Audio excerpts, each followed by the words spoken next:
the Congo in Africa. Many prisoners let go from the Congo in Africa. Rough prisoners. All over Europe they come, from all over, rough sections, the jails. The numbers are horrible. People are fleeing his state. I love his state. We should have won his state twice, but a lot of hanky-panky goes on there.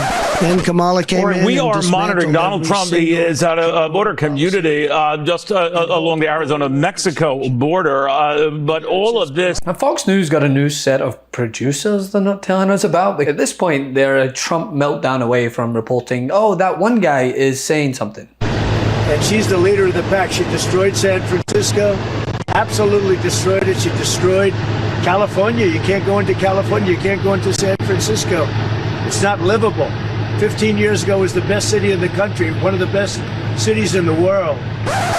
Well, first of all, he loves to say 15 years ago, San Francisco was amazing, which is when Kamala Harris was DA and Gavin Newsom was the mayor of San Francisco. So I'm sure they appreciate the compliment about their work there. Got him.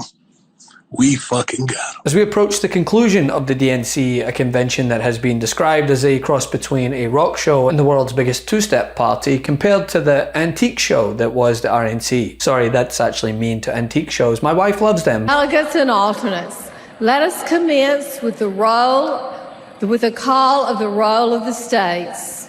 Delegates, are you ready? Let me hear you. Iowa, 40 delegates. 59 delegates.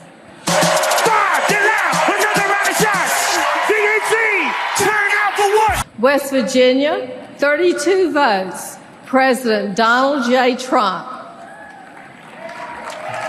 But as a result, Donnie has upped his weekly press conferences, where he has complained about people getting too personal with him. Bill Clinton. I used to like Bill Clinton. Can you believe it? It could have been Barack Hussein Obama, perhaps. We should ask him.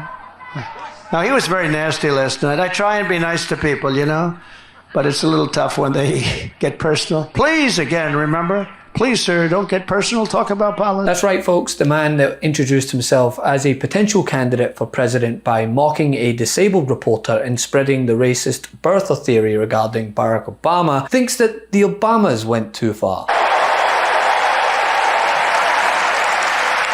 Now, unfortunately, we know what comes next. We know folks are going to do everything they can to distort her truth. My husband and I sadly know a little something about this. For years, Donald Trump did everything in his power to try to make people fear us. See, his limited, narrow view of the world made him feel threatened by the existence of two hardworking, highly educated, successful people who happen to be black. This weird obsession with crowd sizes.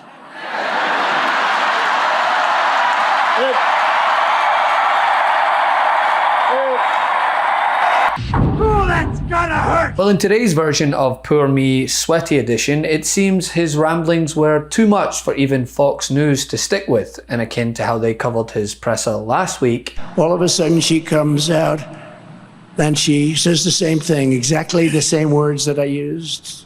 Former President Trump in York, Pennsylvania, keeping an eye on that speech on the economy. They just cut away from it. Before he wrapped his arms around her throat, pinned her down on a park bench, and raped her publicly on a park bench. And she said he wasn't trying to rape me, he was trying to kill me. In Michigan earlier this year, an illegal alien broke into a residence and sexually assaulted two young girls, doing tremendous damage around or under. The final gaps of the wall were about to be sealed. Then Kamala came in. We are monitoring Donald Trump. He is at a border community just along the Arizona-Mexico border. But all of this... Now, this follows on from a suspicious amount of sanity peppering the Fox News airwaves recently, outside of Jessica Tarlov and the odd Pete Buttigieg appearance. I do need to give the Vice President credit and the administration credit for the negotiation on pharma and drug prices. They have had success on big, specific specific medications and bringing those prices down in negotiations that you heard from President Biden just yesterday. She tapped into that as well. So you heard me talking with Senator Vance there. Where they are in the polls. He says they've got the message, they're going to win. Here's another Fox News poll we have out this week. How do you feel about how things are going in the country? 65% say they're dissatisfied. So, Britt, knowing that and knowing in this setup, Trump is the challenger, why is he not doing better? Because he's Trump. I mean, the truth of the matter is... And the show is over. Britt has dropped the mic. I mean, when you get down to it, the past 8 to 10 years have been about Donald Trump. Everything's been about Donald Trump. I don't think that the Democrats would have let Joe Biden get as far as he did if the party hadn't been confident that the Republicans were going to nominate Donald Trump again, which the Republicans did. The fact that Biden was doing even as well as he did until the very end is testament to the fact that Donald Trump, he has a very hard, solid base of support, but it never gets above about 40 to 45%, maybe a little more at best. Which kind of has my tail up. Is this some sort of reverse psychology trying to lure us into a state of comfort before they go full migrant caravan? I mean, I'm confused. But also amused knowing how much it's driving Trump nuts. That and this picture that I'll never not share every time I see it. My mother texted me after the speeches last night and she said, "Are you a Democrat yet?" This is what I'm dealing with. But those were compelling, well-delivered speeches that were exactly what Kamala needed. And people complaining about the tone or the tenor of it obviously didn't watch the RNC, which was all about demonizing Joe Biden, and have forgotten, I guess, that Donald Trump was an OG birther. Barack Obama and Michelle Obama need never be kind about that man for saying what he did about them. But whenever I do videos like this, right, highlighting Fox News coverage of Trump or why it's important to highlight Jessica Tarlow's takedowns, there are those that think that starving the Murdoch network of any oxygen is the best strategy. But I disagree. And here's what Pete Buttigieg had to say on the matter when asked why he goes on Fox News. Hi, my name is Savannah and I am a graduate student at the Crown School of Social Work, Social Policy, and Social Administration. Over the past few weeks, I've seen you on, I think, every news channel out there, including Fox. And so I'm wondering, why is it important to you to meet people where they are? Thanks for asking. I never thought that I would be a Fox News frequent flyer, just so you know. That was not on my bingo card of where my career would go if you'd asked me even a few years ago. But the reason I do it is because I think it's important, as your question suggested, to meet people where they are. And recognize that I can't be mad at somebody for not embracing our message if they've literally never heard it. And the more one-sided a news network is, the less likely they will have heard it unless I literally go there and share it. And I think it's especially true in this election, because I know a lot of folks who watch Fox News and count on Fox News. I know a lot of people in law enforcement who watch Fox News. And I want to make sure they have at least heard about the fact that violent crime went down after Donald Trump got beat, and are invited to reflect on the fact that Donald Trump is asking them to vote for a convicted felon over a prosecutor. I want them to at least have heard that, maybe more often than they would have.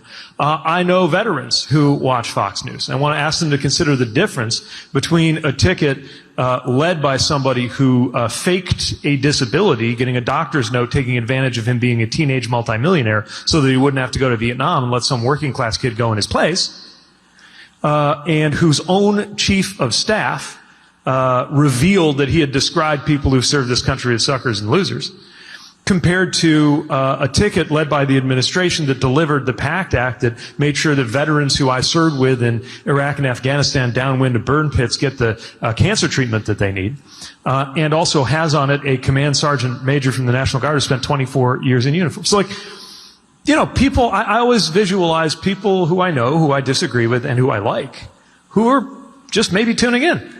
I don't think they're going to see me on Fox for 5 minutes and see the light and suddenly become liberal Democrats.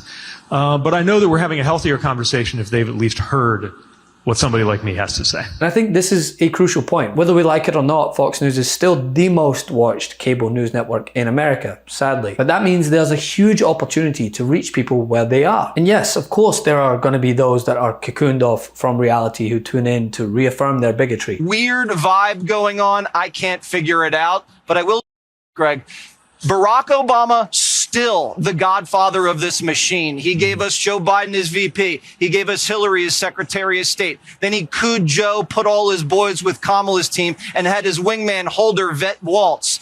Now, the guy's a young 63. He's going to be doing this for the next 25 years. He's definitely going to interfere in this election. That's why we'll be sending Johnny to Hawaii to get the truth about the birth certificate.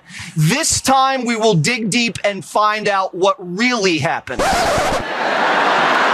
But there are possibly also those who aren't and could be vital in swinging this election, which according to Fox News' own polls is the case, suggesting that there are people who are interested in hearing what the Kamala Harris and Tim Walz ticket have to say and are accessible. So every instance like this, where viewers are introduced to the fact that the man Fox News so often portrays as the best candidate is actually so unhinged that they can't even carry the entirety of his press conference, then maybe they ought to reconsider their vote. Love this video? Make sure you stay up to date on the latest breaking news and all things Midas by signing up to the MeidasTouch newsletter at MeidasTouch.com/newsletter.